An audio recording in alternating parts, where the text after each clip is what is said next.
মৰমৰ শিক্ষাৰ্থীসকল, আশা কৰোঁ তোমালোক সকলো কুশলে আছা। আমি তোমালোকৰ সমাজ বিজ্ঞান পাঠ্যপুথিৰ বায়ুমণ্ডল গঠন, বায়ুৰ চাপ আৰু বায়ু প্ৰবাহ পাঠটি আলোচনা কৰি আছোঁ। আমি ইতিমধ্যে বায়ুমণ্ডলৰ পৰিচয়, বায়ুমণ্ডলৰ প্ৰসাৰ, বায়ুমণ্ডলৰ গঠন আৰু বায়ুৰ চাপ সম্পৰ্কে আলোচনা কৰিলোঁ।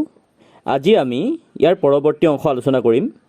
আজি আমি আলোচনা কৰিবলগীয়া বিষয়টো হৈছে পৃথিৱীৰ বায়ু চাপ বলয় বা পৃথিৱীৰ বায়ু চাপ মণ্ডলসমূহ। আহাচোন এতিয়া আমি পৃথিৱীৰ বায়ু চাপ বলয় সম্পৰ্কে আলোচনা কৰোঁ। তোমালোকে গম পাইছাই যে পৃথিৱীৰ সকলো ঠাইতে বায়ুৰ চাপ একে নাথাকে, হয়নে?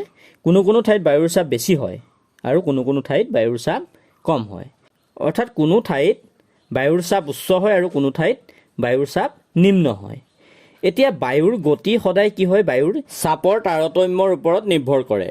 মানে বায়ুৰ চাপ যি ঠাইত বেছি হয় সেই ঠাইৰ পৰা বায়ুৰ চাপ কম থকা ঠাইলৈ বায়ুৱে গতি কৰে, আৰু বায়ুৰ এনেধৰণৰ গতিকে আমি বতাহ বুলি কওঁ।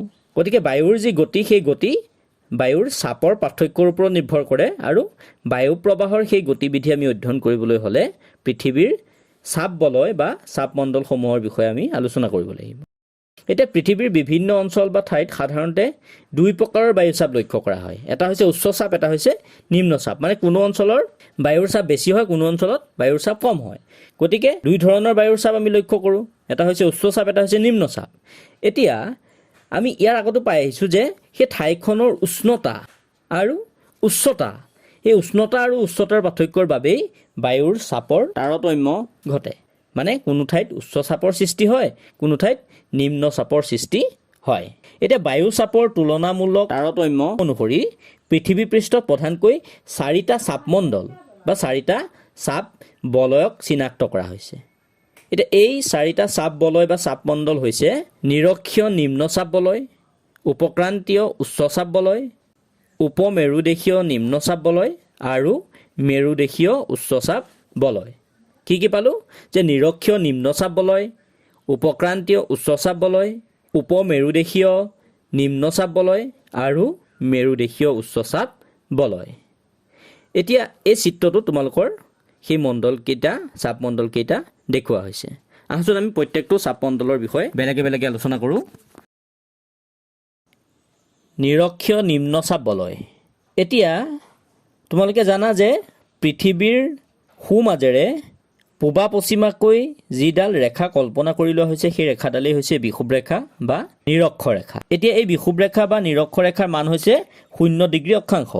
এতিয়া এই বিষুৱ ৰেখা বা নিৰক্ষ ৰেখাৰ উত্তৰে 10 ডিগ্ৰী অক্ষাংশ আৰু দক্ষিণে 10 ডিগ্ৰী অক্ষাংশৰ মাজৰ যিটো অংশ, তাত কি হয়?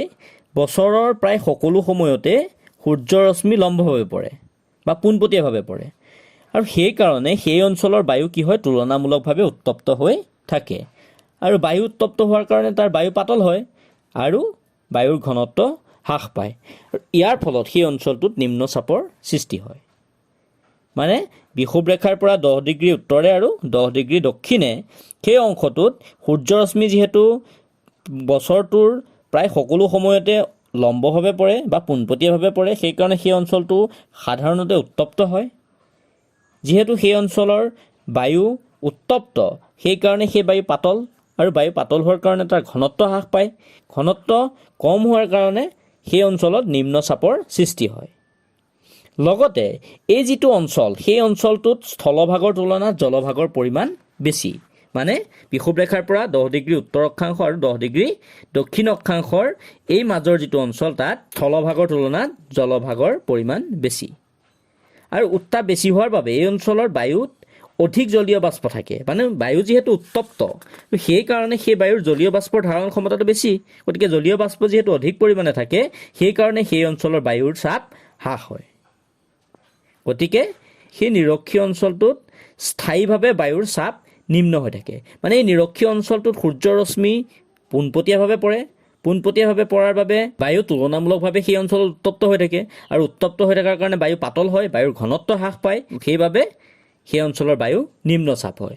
লগতে যিহেতু উত্তপ্ত বায়ুৰ জলীয় বাষ্পৰ ধাৰণ ক্ষমতা বেছি, গতিকে জলীয় বাষ্পৰ ধাৰণ ক্ষমতা বেছি হোৱাৰ লগে লগে বায়ুৰ চাপ নিম্ন হয় আৰু সেইকাৰণে এই নিৰক্ষীয় অঞ্চলত স্থায়ীভাৱে বায়ুমণ্ডলৰ চাপ নিম্ন হৈ থাকে আৰু সেই অঞ্চলটোকে নিৰক্ষীয় নিম্নচাপ বলয় বুলি কোৱা হয়। আৰু এই নিৰক্ষীয় নিম্নচাপ বলয়ত যিহেতু ভূপৃষ্ঠৰ সমান্তৰালভাৱে কোনো বতাহ বলাটো পৰিলক্ষিত নহয় আৰু ইয়াত থকা বায়ু যিহেতু এক শান্ত অৱস্থাত থকা যেন অনুভৱ হয়, সেইকাৰণে এই অঞ্চলটোক নিৰক্ষীয় শান্ত বলয় বা নিৰক্ষীয় শান্ত মণ্ডল বুলিও জনা যায়।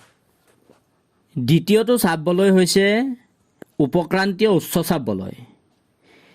এই যে আমি পঢ়িছিলোঁ নিৰক্ষীয় অঞ্চল, সেই নিৰক্ষীয় অঞ্চলৰ পৰা ঊৰ্ধ্বগামী হোৱা যিখিনি আৰ্দ্ৰ বা পাতল বায়ু, সেই আৰ্দ্ৰ বা পাতল বায়ুখিনিয়ে উত্তৰ আৰু দক্ষিণৰ ফালে অগ্ৰসৰ হয়।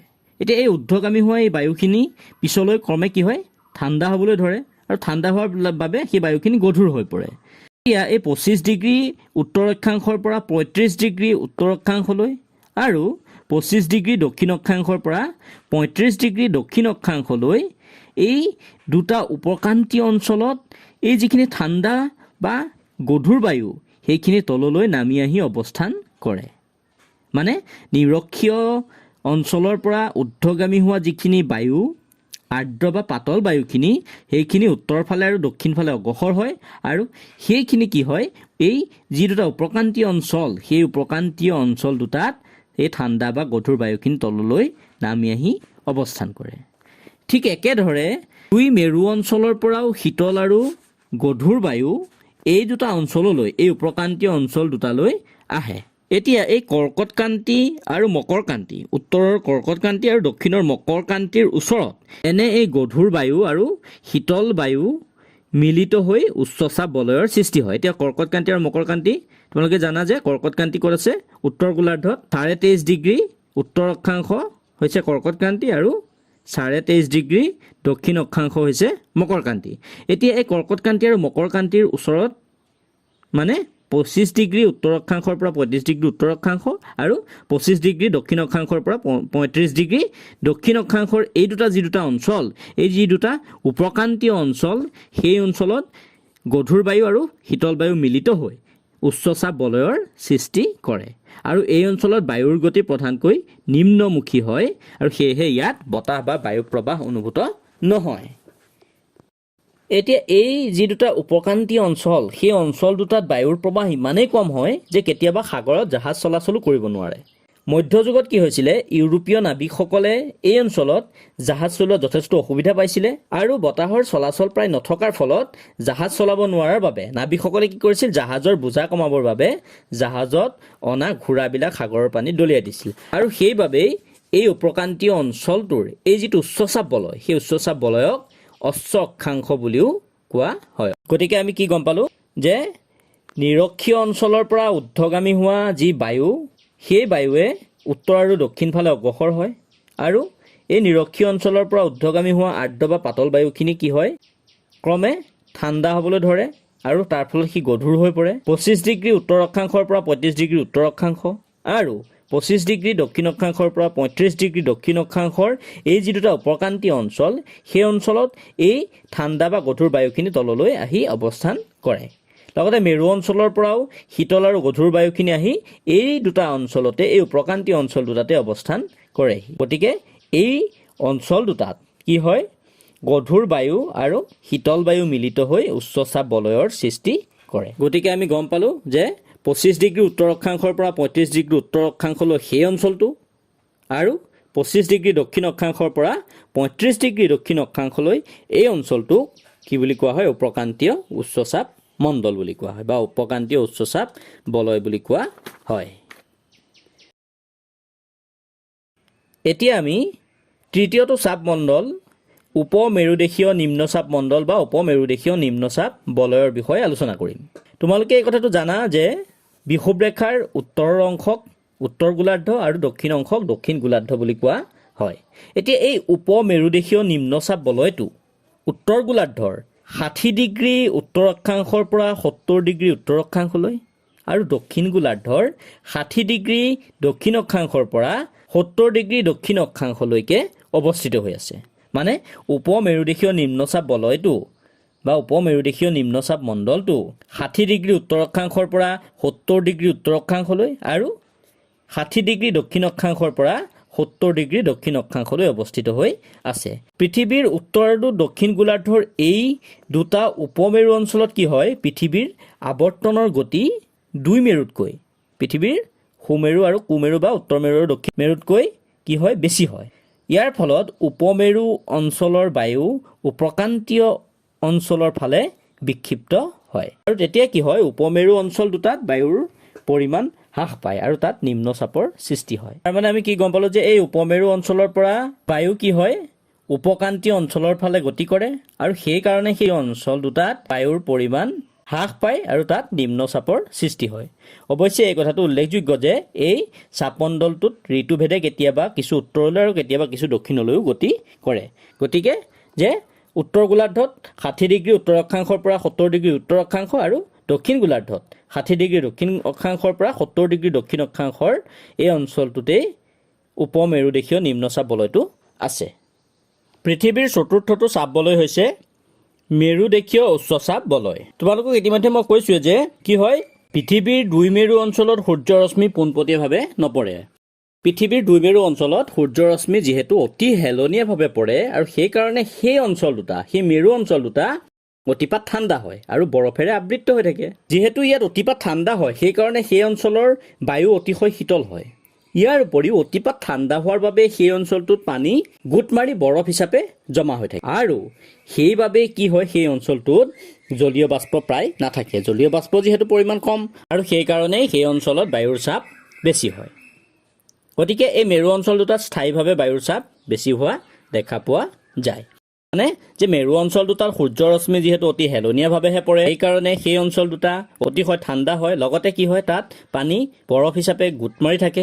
যিহেতু সেই অঞ্চলটো অতিপাত ঠাণ্ডা সেইকাৰণে তাৰ বায়ু অতিশয় শীতল হয় আৰু পানী গোট মাৰি বৰফ হৈ থকাৰ বাবে সেই অঞ্চলত জলীয় বাষ্প প্ৰায় নাথাকে আৰু সেইবাবে সেই অঞ্চল দুটাত, মেৰু অঞ্চল দুটাত বায়ুৰ চাপ উচ্চ হয় আৰু স্থায়ীভাৱে তাত বায়ুৰ চাপ উচ্চ হৈ থাকে আৰু সেয়েহে এই অঞ্চলটোক মেৰুদেশীয় উচ্চচাপ মণ্ডল বা মেৰুদেশীয় উচ্চচাপ বলয় বুলি কোৱা হয়। গতিকে আমি কি গম পালোঁ যে বিষুৱ ৰেখাৰ পৰা 10 ডিগ্ৰী উত্তৰে আৰু 10 ডিগ্ৰী দক্ষিণ অক্ষাংশৰ ফালে কি হয়, সূৰ্যৰ ৰশ্মি গোটেই বছৰটোত পোনপটীয়াভাৱে বা লম্বভাৱে পৰে আৰু সেইকাৰণে সেই অঞ্চলটোত অতি উত্তপ্ত হয়, বায়ু পাতল হয়, লগতে বায়ুৰ ঘনত্ব হ্ৰাস পায় আৰু ইয়াৰ ফলত সেই অঞ্চলটোত নিম্নচাপৰ সৃষ্টি হয়।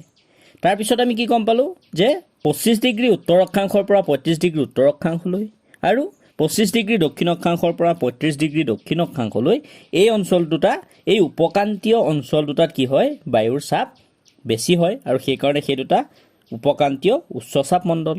তাৰপিছত 60 ডিগ্ৰী উত্তৰ অক্ষাংশৰ পৰা 70 ডিগ্ৰী উত্তৰ অক্ষাংশলৈ আৰু 60 ডিগ্ৰী দক্ষিণ অক্ষাংশৰ পৰা 70 ডিগ্ৰী দক্ষিণ অক্ষাংশলৈ এই উপমেৰু অঞ্চল দুটাত কি হয়, বায়ুৰ চাপ নিম্ন হয় আৰু সেইবাবে সেই দুটা উপমেৰুদেশীয় নিম্নচাপ বলয়। লগতে কি পালোঁ যে পৃথিৱীৰ দুই মেৰু অঞ্চলত সূৰ্যৰশ্মি যিহেতু পোনপটীয়াভাৱে নপৰে, অতি হেলনীয়াভাৱেহে পৰে আৰু সেইকাৰণে সেই অঞ্চল দুটা অতিপাত ঠাণ্ডা হয় আৰু তাৰ বায়ু শীতল হয়। বায়ু যিহেতু শীতল সেইকাৰণে সেই অঞ্চলত বায়ুৰ চাপ বেছি হয়। এতিয়া এই আলোচনাটোৰ পৰা আমি এইটো ধৰিব পাৰিছোঁ যে পৃথিৱীৰ যিকেইটা চাপমণ্ডল সেই চাপমণ্ডলকেইটাৰ অক্ষাংশৰ যিটো বিস্তৃতি সেইটো উত্তৰ গোলাৰ্ধ আৰু দক্ষিণ গোলাৰ্ধত প্ৰায় একেই। এতিয়া উদাহৰণ হিচাপে তোমালোকে ধৰি লোৱা উপক্ৰান্তীয় উচ্চচাপ বলয় সেইটো, সেই উপক্ৰান্তীয় উচ্চচাপ বলয়টো কি হয়, উত্তৰ গোলাৰ্ধত 25 ডিগ্ৰী উত্তৰ অক্ষাংশৰ পৰা 35 ডিগ্ৰী উত্তৰ অক্ষাংশলৈ আছে আৰু একেদৰে দক্ষিণ গোলাৰ্ধতো 25 ডিগ্ৰী দক্ষিণ অক্ষাংশৰ পৰা 35 ডিগ্ৰী দক্ষিণ অক্ষাংশলৈ আছে। মানে এই চাপমণ্ডলবোৰৰ অক্ষাংশৰ যিটো বিস্তৃতি সেইটো উত্তৰ গোলাৰ্ধ আৰু দক্ষিণ গোলাৰ্ধত প্ৰায় একে থাকে। কিন্তু এইটো মন কৰিবলগীয়া এটা কথা যে পৃথিৱীৰ জলভাগ আৰু স্থলভাগৰ অৱস্থান আৰু অৱস্থিতি অনুসৰি এই চাপমণ্ডলবোৰৰ মাজত কিছুমান পাৰ্থক্যও দেখা পোৱা যায়। এতিয়া উদাহৰণ হিচাপে একে অক্ষাংশত অৱস্থিত হ'লেও জলভাগ আৰু স্থলভাগৰ মাজত থকা উত্তাপৰ তাৰতাম্যৰ বাবে চাপৰো তাৰতাম্য ঘটা দেখা পোৱা যায় আৰু এনে ক্ষেত্ৰত কি হয়, একোটা চাপমণ্ডলৰ ভিতৰতে কিছুমান সৰু সৰু চাপকক্ষৰ সৃষ্টি হয়। মানে কি ক'লে যে একেডাল অক্ষাংশতে যদি জলভাগ আৰু স্থলভাগ থাকে, জলভাগ আৰু স্থলভাগৰ অৱস্থিতি অনুসৰি কি হয়, কেতিয়াবা উত্তাপৰ তাৰতাম্য ঘটে আৰু উত্তাপৰ তাৰতাম্যৰ ফলত কি হয়, বায়ুৰ চাপৰো তাৰতাম্য ঘটে আৰু গতিকে একেটা চাপমণ্ডলৰ ভিতৰতে কেতিয়াবা কিছুমান সৰু সৰু চাপকক্ষৰো সৃষ্টি হ'ব পাৰে।